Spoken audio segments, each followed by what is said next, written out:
are you guys? I did because I was not sitting over there. Who are we missing? Where's Connie?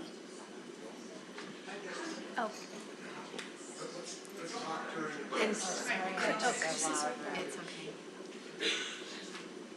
Oh my gosh, there's no room for Terry. I thought I was the last one. I didn't count.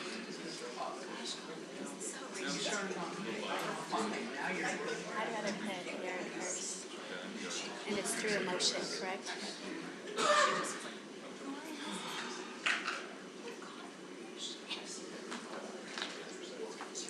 We're frantically signing cards up here, so just a minute.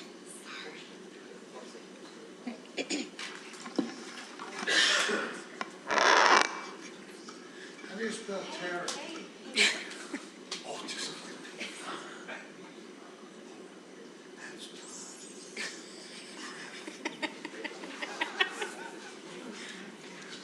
You need to go back to kindergarten.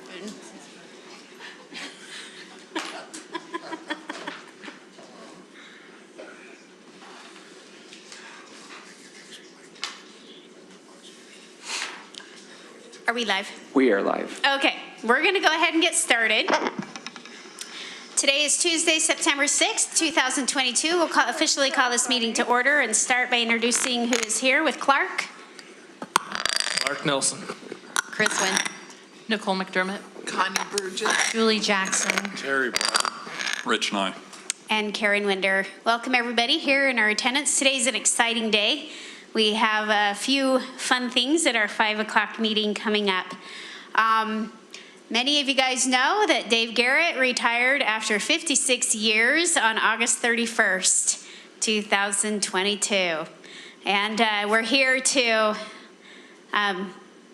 honor him basically and to be able to just say thanks. And he didn't know a video was coming because he wouldn't come if he did. And so we had to be a little sneaky, but we do have a video. And can we just go ahead and start with that?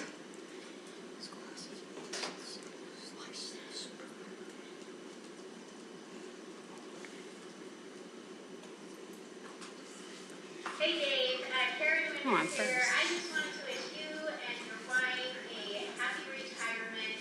I hope that you get to go explore the United States, east to west in your RV, and enjoy every minute together as you hit the road and enjoy your retirement. Thank you so much for being the most loyal person to Granite District that I know. You dedicated a huge portion of your life to make sure that we are in a great financial place in our district. So thank you for the leadership over the years. We're grateful for your institutional knowledge. We are absolutely grateful for our wonderful bond rating that ends up saving millions. And a lot of that work is because of your leadership at the top. So once again, thank you for all that you do, have done, and I wish you well in your retirement. Have a great time exploring in your RV.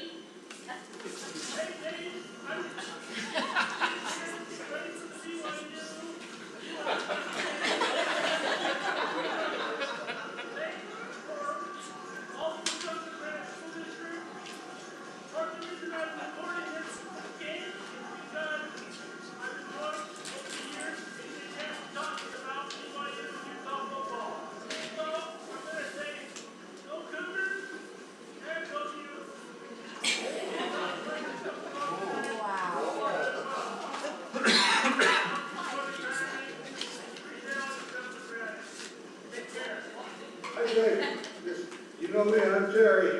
Thanks for all your years of service and the opportunity that I've had to get to know you better. You're a great man and we appreciate your service to Granite and to the kids in the Granite School District. Best of luck as you go forward. Hopefully you and Cheryl have a good time and you're a great man. Good luck. Go Utes! Hi Dave, congratulations on your retirement. It has been an honor to work with and learn from you. You will truly be missed. Best of wishes on your next adventures. Dave, a heartfelt and absolutely sincere congratulations on a job well done. Most people will never know that you personally are the reason the Granite School District still has an early retirement program when so many other districts had to let those go. Our health insurance, those benefits that we have, attributable to you and to your great work and your financial conscience. Hundreds of thousands of children, thousands and thousands of teachers and other employees owe so much to you. And they probably don't even know it, but I know it. And I thank you for your great work, your many, many years of service, and I wish you many, many years of happy playing in your retirement. Thank you, Dave. Dave, thank you for all the years that you put in, for the contributions you made for Granite School District. We'll miss you, but good luck in moving forward and retiring. Hope you have an enjoyable retirement. Hello, Dave. Just wanted to take a minute to say thank you. It's been a pleasure working with you. Appreciated your knowledge and understanding and the history that you've given us as we move on. Best to you and enjoy.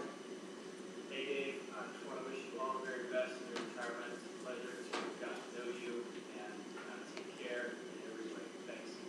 Congratulations, Dave, on a well-deserved retirement.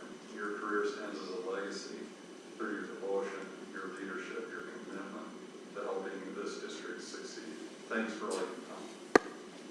Dave, you have been frugal and responsible with our resources, pushing them directly to the classroom and to the students whenever you possibly could. And because of this, I wonder how many countless students you have impacted over the last half a century of efforts. Thank you so much for all your work, Dave Garrett. Hey Dave, it's a big day for you, and we're just so honored that you have been such a significant part of Granite School District and its history. And we're going to miss you. We're going to miss your even-keeled guidance, wisdom, and that institutional knowledge. But we sure hope you have an awesome time with your new RV and being out with your family. And thanks again for all that you've done for Granite School District. It was my bad. I forgot to get Chris's on here, and I didn't email it to. Nicole had a little message as well, but. Did you? I emailed it to you last week. Dave, we'll Okay, just well, have to get you that later. Come back next month. I ended mine, Dave, by saying go Utes, so. I do have Chris's right here. I was going to say, I can just say it if you want. The live version, hey. Hi, David. Congratulations on your retirement. Thank you for all your years of service at Granite School District.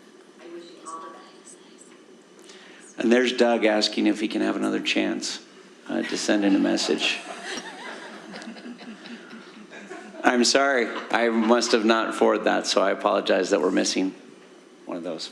Nicole, would you like to just say your comment now?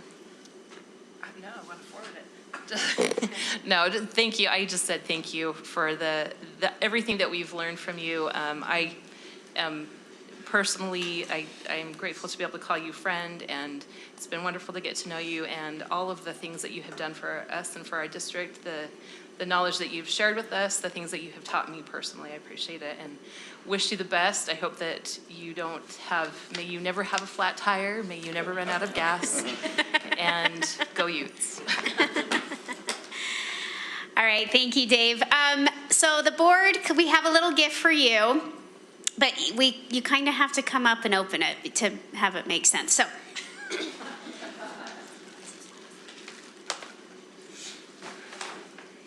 And so a big part of Dave's retirement is they bought a big RV, and he wants to go on road trips. And so here's a card from us, as well as $200 on a Shell gas card. With the gas prices today, that might give you one tank.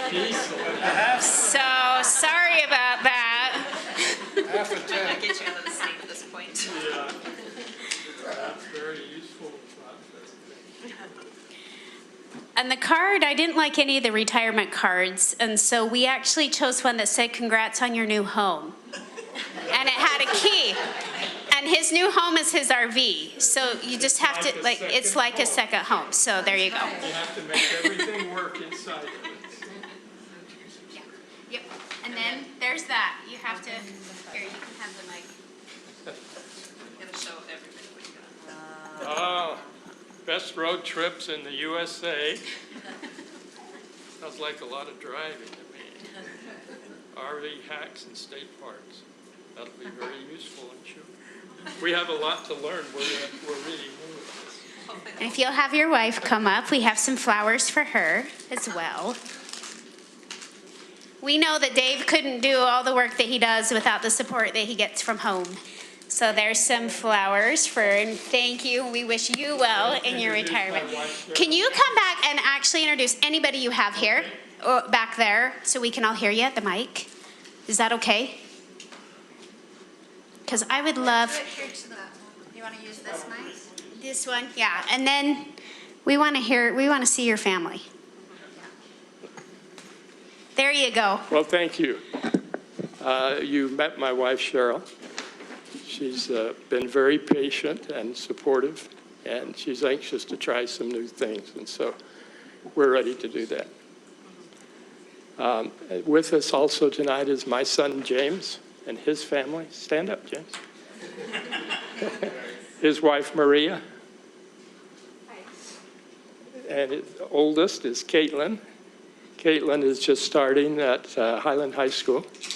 And Sam is starting at Hillside Junior High School. So they're both in new schools this week. So Awesome. Thank you for coming.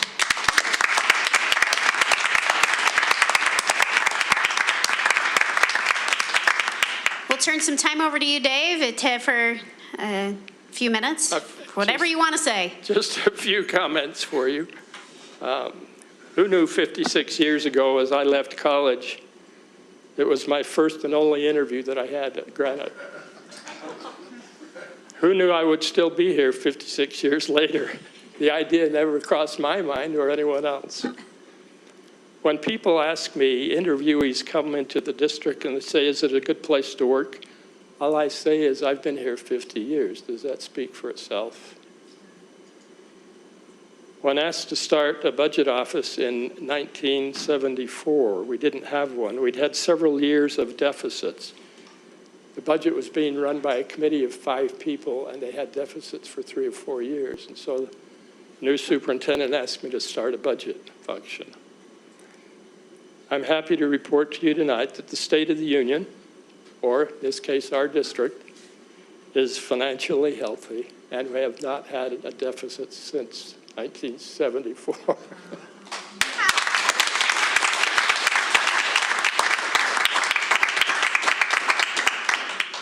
That wouldn't be the case if it weren't for my supportive directors. And we've got one here. Jared's here tonight. And Richard, thank you. We have an excellent staff, probably the best in the state, and well-trained. They'll be very helpful for a new BA.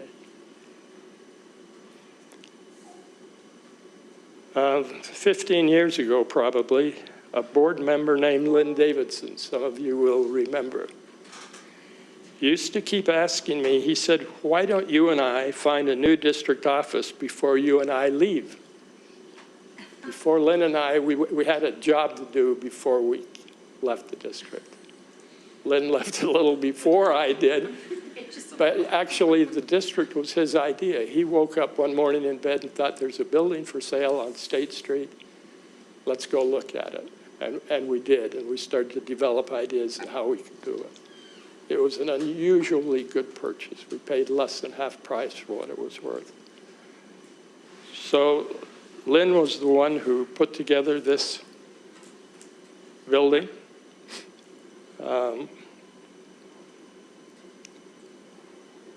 We think there's nothing like it in the country that has a school attached to the district office and so forth.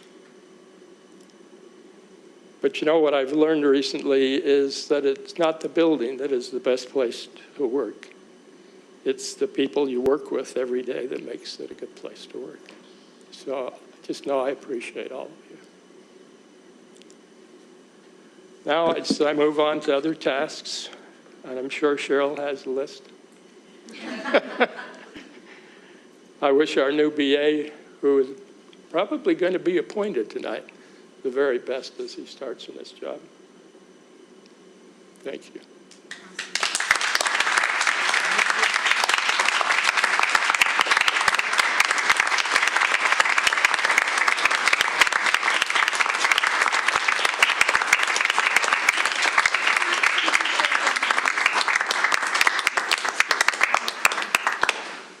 All right, can Dave's family come up? Because we're going to do a picture. I know, you didn't sign up for it. That's okay. Y'all look great.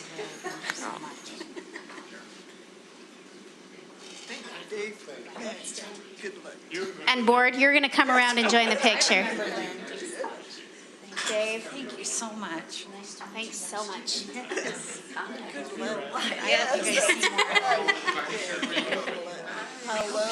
Sure, it takes Enjoy everyone. Okay, thanks for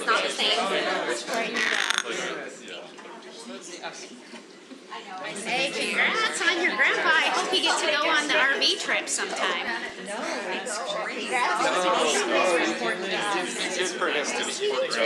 Thanks for coming tonight. All right, board, we're going to join this picture. So if you'll come around to the front.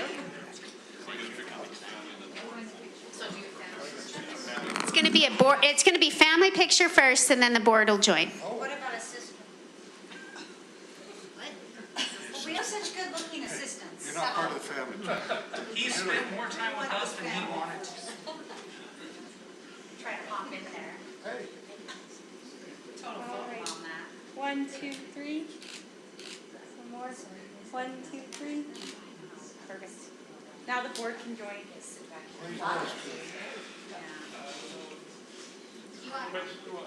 With family or just David Board?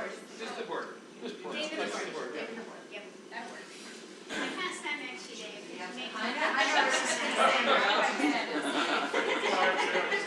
Rich? No, Rich, you can't be my me either. I'm just gonna hang out here with Chris. Can you get us all in or not? Yep, you're good. 1, 2, 3. Okay, done. Oh, sorry.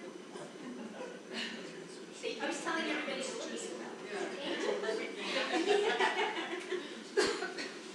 Thank you, Dave. Thanks, Dave.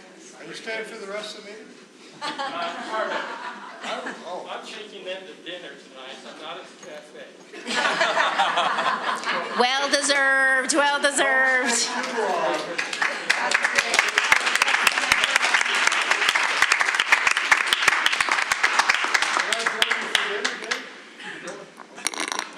Only if you buy. No, you're buying. All right, so we sincerely wish you well, Dave, on the next chapter, and your family as well. Thanks again for everything. Next on our agenda, we're going to appoint a BA. However, with Dave leaving August 31st and the start date of our new BA not till October 17th, we do have need of an interim BA. And so with that, I'll entertain a motion. I'd like to make a motion that we appoint Jared Gardner as an interim BA. I'll second it. We have a motion and a second on the table to appoint Jared Gardner as an interim BA from today to October 16th, to be specific. Any questions, concerns? All in favor say aye. Aye. Aye. All right, Jared's in the audience if you want to give everybody a wave. All right. So thank you again, Jared, for accepting and stepping up that to that much needed assignment. Statutorily, we do need an interim BA because they sign off on a lot of documents every month, and so thanks for stepping up to the plate on that. Now, to the long-awaited appointment of the BA, I want you to know this process started back in April, I believe, March, April. And our search, and we cast our net wide, and we were able to get some absolutely fantastic candidates, so much so that we had extra meetings because we had some rise to the top, and it warranted extra discussion, and it was a really difficult choice. But we really feel firmly, strongly, we have the right person to lead our district, and huge shoes to fill. after 56 years and the depth of knowledge that Dave brings. Huge shoes to fill, but we are confident that this guy's up to the task. So we want to introduce, and we will make this official in just a minute, but just so you guys know, listening, we have offered the job to Todd Huber, who's currently the sitting BA of Park City District, and so we stole him, but nicely. We tried to be nice, but Todd brings with him an excellent resume, extra long list of skills. He's been able to change do some really good work at Park City through strategic planning, also being able to look at systems and analyze and recognize where improvements could be made. And so with that, now that the cat is out of the bag, we will make it official through a vote. So with that, I would entertain a motion to approve Todd Huber as our BA. I move we accept Todd Huber as our new BA for Granite School District. I'll second that. All right, we have a motion and a second on the table to approve and appoint Todd Huber as our business administrator. Yes, did I get that right? Okay, goodness. Okay, I slaughtered that. As of October 17th is when his official start date will be. He's going to have a couple weeks to work alongside Park City and help them in the transition. Once again, we do want to be good neighbors to fellow districts. So he'll have a couple weeks, but as of November 1st, he'll be firmly in Granite. So that is the timeline. All right, any concerns?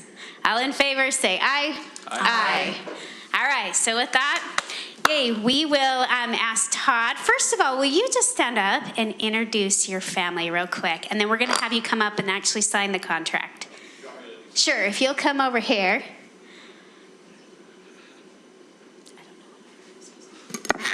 I definitely do have big shoes to fill. It's exciting to follow someone with so much prestige and experience as Dave. In fact, I borrowed his staff on a number of occasions on different projects, so I'm excited to catch up with him for real. So with me today is my wife, Anne Marie, and she's holding our granddaughter, Maisie. Behind them is my son, Alex, and his wife, Ashley, and our youngest grandchild, Joel. Aww.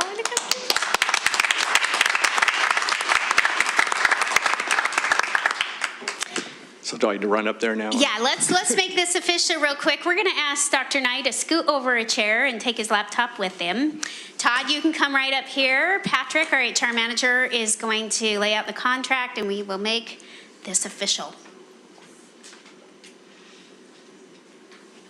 Contract for 56 years?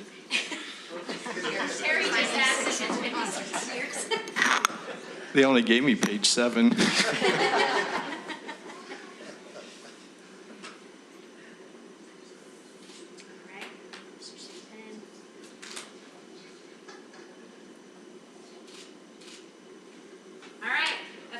Welcome to Granite. We're very, very excited. Now, while Todd's up here, we found out Todd's birthday was yesterday, so we have a birthday card and a little welcome card to Granite. Now, I took a peek at this, and some board members got a little confused between your card and Dave's card. So if it says Dave, probably not applicable, but we'll just leave it at that, okay? So there's your birthday card, and then also if you'll take these flowers to your wife, and welcome to the Granite family officially, and if you want to come down and give us a few comments, that'll be great. Thank you. All right. We're just having fun tonight.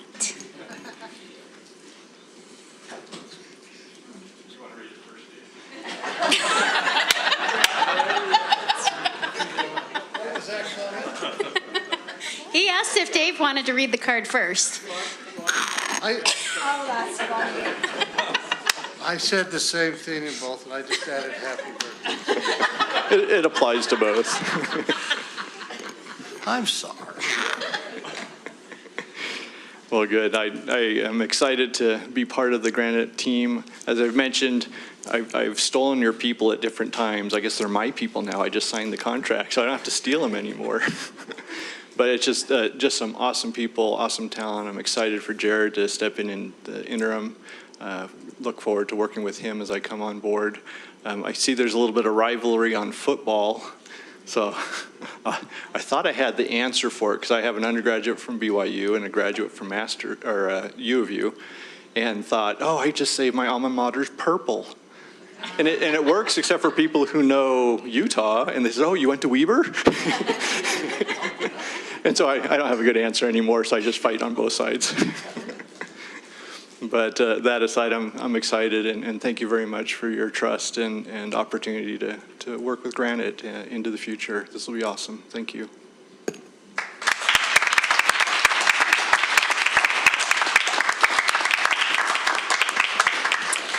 Thanks, Todd, and thanks. I know this was a family decision. These big decisions are hard and tough on families, and so I know that the family support behind you will help you be successful. And so, honestly, our thanks goes to your entire clan there. So we appreciate it. Rich, you have a few words? Oh, pictures! I forgot pictures. All right, Todd. Come back up. If you'll bring your family, we're going to do the same thing. So we'll have Todd and family first, and then we'll have the family sit down, and the board members will join.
Now, Dave, I'm not sure what you're going to do with this, but I don't know how many hundreds of board meetings you've been to over the years. I can't count them.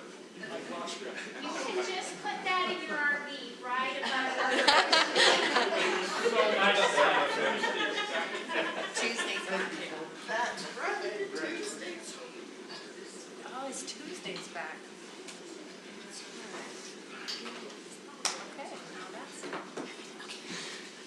Okay, well, that was fun. All right, so we say once again, final farewell to you, Dave. Welcome to Todd, and thank you so much for the family support over the years. It really is truly remarkable. Okay, we're going to move on to we have one more thing on our 5 o'clock agenda, and that is an admin report. Run away while you can. Bye, guys. All right, it's an athletic report that we are required to fill out. And Noelle, Converse, let's see. Oh, there they are. Noelle and Chris Shipman are going to come up and see what questions board members have. We've had the report for us, which was actually really nice to have early because we could pour through it a little bit.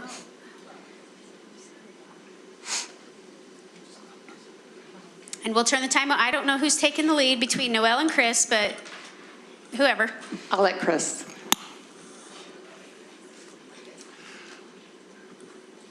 So you guys were all given the report on our Title IX findings that came out of House Bill 420 out of the legislation this last session. What it asked for was the amount of spending that the school devoted per single-sex interscholastic sport. That is a single-sex interscholastic sport is when boys play boys, girls play girls. There are very few kind of co-eds In the High School Activities Association, the football, baseball can be co-ed if a girl chooses to participate on those teams. But then the majority of the report is looking at the funding that the school devoted to each one of those sports, and it's broken down in a total, and then by per athlete or student on that team. Those amounts are outside of what that sport and school collected using student fees, fundraisers, and donations that they typically use to run their program. So this is kind of the above and beyond that those programs were funding that they needed. What that is a lot of times is schools will set up a rotation for equipment and uniforms, kind of every 3 to 5 years. The school set up that football gets new uniforms and basketball on that rotation. So that's where you'll see some kind of different amounts as you look through those reports, as you look through those numbers. I'm so sorry that I'm going to ask you questions that you may not, I haven't given you adequate notice, so if you don't know the answers right offhand, I totally get it. I was wondering, so when a student has student fees and then they're on free reduced lunch and they can't pay for those, and then the school or the district takes that, that money it's not the school that pays for those fees, right? It's going to come out of our other budgets. Is that right? That's been the practice up until now. So these numbers do not reflect student fees that we have paid for. We pay for that out of other funds. But I don't mean to interject too quickly, but do they reflect student fees that were paid out of pocket by a student? No, these funds are only what funds the school devoted. Yeah. So kind of outside of fees, any fee waiver reimbursement that happens, this is outside of all of that. So we can assume that per student, they've also paid up to whatever school fees we have agreed upon on our policy, right? Yes. In addition to this. And these fees, how much a school puts into this is like the principal makes that decision, right? Yes. Can they also pay for these fees out of, say, TSSA funds, and that would not be reflected here? No. So they can't use any other funds. Like a principal at a school couldn't have been using funds from somewhere else that's not reflected here. That's what All the funds that are being used are reflected in this. regardless of what source, yeah. Pot of they're money. all here. Okay. So what is the most common pot of money? Because some of them are substantial amounts. Are they gate sales or what's? Yeah, I have the same question because there's a real discrepancy between how much schools are needing to fund their athletics, and I hate for one school to have to spend so much on athletics versus another. Like, is there a reason for that, and is it something we need to look at and remedy? You know, that's where I'm headed. So thinking. it goes back to kind of that rotation of equipment, and when they need to do big item purchases, that the school then helps that club or that sport with those purchases. Those funds probably balance out over a period of time, is I think what you're trying to indicate. They should. In any given year, that rotation is going to fluctuate depending on the program and where they're at. Let me just mention that the bill itself, the law itself. Doug, for our online listeners, I'm going to send you to a mic. So the law itself was, it's written in a way that's somewhat problematic, if I can just say that, because it, once again, the way we spend funds is, in the aggregate, there's equitable expenditures, right?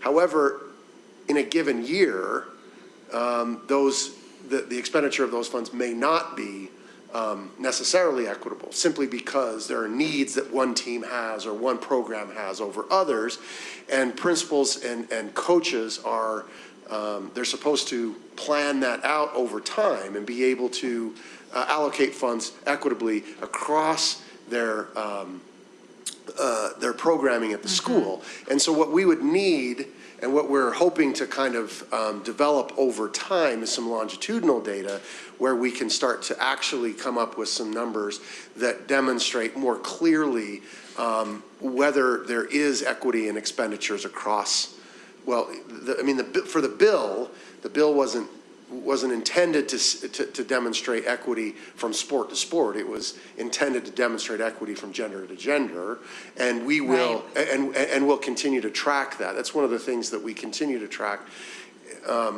through a Title IX committee that we have here at the district. We're always trying to maintain parity in spending, as well as other resources and that sort of thing that are being provided to both girls and boys athletics. But it's going to take some time for us to be able to develop that data. And so this is the first year in kind of a longitudinal baseline that we're trying to develop. So this is, oh, go ahead, Ben. Is that all right? Sorry. Just to caveat what he's saying here, the sponsor had a very specific intent, and we're not doing the bare minimum required by this bill, but there's so much more if you know and understand how our funding works that could be done. So obviously we're trying to get this report in time due to legislative requirements, but that's not to say that we couldn't provide additional information down the road or for future reporting. This report's supposed to be done in future years in the summer months, and we hope to get it done and completed in the springtime so that we can provide it to the board in the June, July timeframe. So if there's other components that you would like us to look at and review and provide, we're happy to do so. It's just based on the legislation and the intent. We're just trying to be compliant at this point in time, if that makes sense. Yeah, and I also understand that I'm like extrapolating this data to a different purpose. I'm looking at that and saying, okay, wait, but I'm asking this other set of questions than this was meant to answer. So maybe what I will do is ask those questions and see if we can get answers to those questions. How about that? So this isn't a clear, accurate picture of what they're actually spending on these sports year to year. This is just current this year or last school year, what they spent, a snapshot of what it was. I'd say it's foggy as mud. Yeah. If you looked at our year-to-date capital expenditures, are they a clear picture of what we're spending in total? Yeah. No, some schools are getting a lot more right now than other schools, right? We don't divide our funds up per student, per facility, and then say, oh, sorry, you don't have enough kids. So it is really just a snapshot of this last year's data. Thank you. Can I just go back to the question that I asked? Where Steve was shaking his head yes from gate sales, is that where we get most of the, it's okay, most of the money that is being spent on the sports? And does that be, because some of these obviously don't, like girls soccer they don't charge for that. So where are you getting, where is the school getting the money to spend on the boys golf or the girls golf? Sure, it's going to come from multiple sources. Your gates will be part of it. Also, you have, it's not showing in there, but your students will pay a participation fee, which will cover some of those things. And as they mentioned, you're going to have like a spend plan, and there may, let's say you may replace a batting cage every 10 years. So the baseball coach may allocate that each student's going to pay a certain amount of money every single year to replace that batting cage, or a football may need to replace blocking sleds every X number of years. So they're supposed to be building that into the plan. Planned spending is kind of a new thing. We've only been doing it for a few years now, so we're still trying to get everything wrapped around that. Some of the things that happen, principals have to dive into the school operations budget sometimes. High schools are lucky in the fact that you have building rental and also vending money. For instance, and like kind of an example of this is a lot of patrons want to use the tennis courts over the weekend. So you try to leave those open to help your patrons. Well, unfortunately, somebody goes in and decides to cut off your nets or decide to take their BMX bikes through your nets. Well, it's kind of hard to hold the program accountable for that, so the teacher will just use some the principal will just use some funding to help cover the cost of that as well. So this is school devoted. So does that count for the fees? Did the fees count as part of the school's devoted money? Not in this report. No, not in this report. Not in this report, which is why some of them show a zero. The school showing zero is because they've actually self-funded that program for that year as well. Okay. Yep. Like I said, this is just it's a snapshot in time because you'd have to look at this very longitudinally to see how you do it, because some of these principals they work with their bookkeepers, they work with athletic directors to make plans of a 3 to a 5 year rotation on a lot of items, whether it be uniforms are the biggest one. Okay. Yeah. Thank you. Can I make two comments? One, if this is a document that we're going to eventually post soon to the website, I think we ought to have some bullet points that speak to what the purpose of this report is, that it's for compliance purposes, and how that's kind of set out to be accomplished. And then number two, I think this relates, but it just kind of relates, to me, it relates back to my perspective that as a district, I would love to see us get to the point where we pay for the fees for our students to play sports regardless. We spend so much time and effort and administration to track this stuff, for lack of a better word. I think it's in our best interest from an education standpoint, from a participation standpoint, from a kid standpoint, if we can find a way as a district, sometime hopefully soon, to pay for the fees so that our kids aren't out there paying $1,000 to play football and then turning around and paying another $600 to play golf. And it's just, it adds up massively. And I get it that adds up to budget items for us as a district, but I just wanted to make that statement. So I'll get off my horse now. Do you think this is a new report this year? And I know sometimes there's bugs to be worked out as we go forward, right? So does this report, I don't know how to put it, does it get more accurate as you go on because you're comparing year to year? I mean, I'll answer that. Karen, I think you're spot on. I think what we were looking at this year is what Ben said. We were trying to get in compliance as quickly as possible and get this out so that we were in full compliance with the law. What we're really hoping from you all as board members, and thank you for those questions, is further clarity. Thank you, Clark, for those bullet points, for an introduction. And then I think what you'll notice is you'll see longitudinally, you'll see it build. You'll see the information that you're seeking build over time. And so you'll see how the rotation works from school to school for equipment and for uniforms, and you'll see how that kind of rotates. You'll see within a school how a principal has to navigate from one sport to the next to kind of create that equity. But I think the most important aspect of this report that we can glean information from is the plan part. So what are they doing to build the equity across both of the genders in the sports? And I hope that we can get more information from what you would like to see in that, and we can build it out further. Did you want to add anything to that? Can I just add, it'd be nice to also see a percentage of how many students are participating from each school, like just a percentage of how many athletes that school has would be helpful to me also. Great. Thanks. Julie? While my knowledge of Title IX is very minimal, I understand that the real point of it is to make sure that there are, it's equitable between men and women, and part of that is making sure that there are equitable options. And I see that, does that mean that we have to have the same amount of interscholastic sports offered to boys as to girls? Or do we need to get in compliance to have that number exact? Right. So, we just went through a very long trial, if you'll remember, at the federal court regarding Title IX and participation of boys and girls in athletics. There's a three-part test that determines whether or not schools are in compliance with Title IX, and part of it is parity. Part of it is whether or not the school district is indeed trying to follow a plan to achieve parity if it doesn't have parity. So there's a variety of things that allow us to demonstrate that we're working toward full parity. There is not full parity at this point. There's not the same participation in girls' sports as there is in boys' sports. But that's part of why we've been working with the Utah High School Activities Association in creating emerging sports programs, trying to develop sports. Chris is following up with what Dave started years ago in terms of doing recruitment and development of girls' sports so that we can achieve parity. That's another thing that courts will look at in terms of compliance with Title IX. So it's not it's not that easy of an answer to a question. You can't say, yes, we have to have exact parity, because no, we don't, and there aren't school districts that do have that. The question is, how are you working toward it? And that's what we're in the process of doing, and we'll continue to do that. So the goal is more about parity in numbers of participants rather than parity in number of offerings. So offerings is part of it, but participants is the more critical number. Yeah. Okay.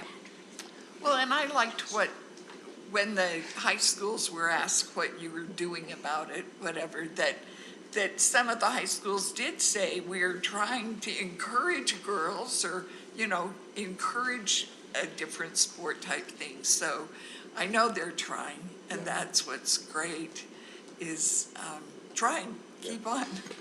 And the federal court determined the same, so that we're happy about that too. And the circumstances are different at each high school. Those that can participate and those who can't. So, yeah, we appreciate your efforts. Sorry, one more question. So there are some numbers on the sheet as far as the students participating in single-sex interscholastic sports. Does that reflect the ones, like, there's a couple of them that said that they're co-ed on the football team? Does that reflect those numbers? Or, do you know what I mean? So if they've got girls on their football team, it is now co-ed, so it should not be counted in their totals. Okay, so, okay, because that would just be my, if it's not counted in that number, maybe that needs to be specified that these are a number of students participating in a co-ed, or I don't know how to. Sure, Some more clarity on those co-ed. For that, for just that. And then do you count them just once if they participate in multiple sports, or are you counting them, like if they participate in football and baseball, are they counted twice? Each time that they're on a team, they're counted. Okay, so this So could you could be counted for football, wrestling, and baseball. Okay, so even though it says like 564 kids participating from Cottonwood, that could really be like 200 kids, just they all play three sports. Okay, thank you for the clarification. Thank you for this. I know, we look at the fancy little charts and the numbers and everything, but I know there's a lot of manpower and hours behind in order to bring it to us. So we sincerely appreciate the work behind the scenes and making it so easy for us to try. It was a lot of information as we try to digest it, and I look forward to kind of being able to see that just kind of that long-term data as this evolves a little bit more. So thank you. Thank you. Thank you. Thanks, guys. All right, we are going to have a recess, and we'll see you back at 7.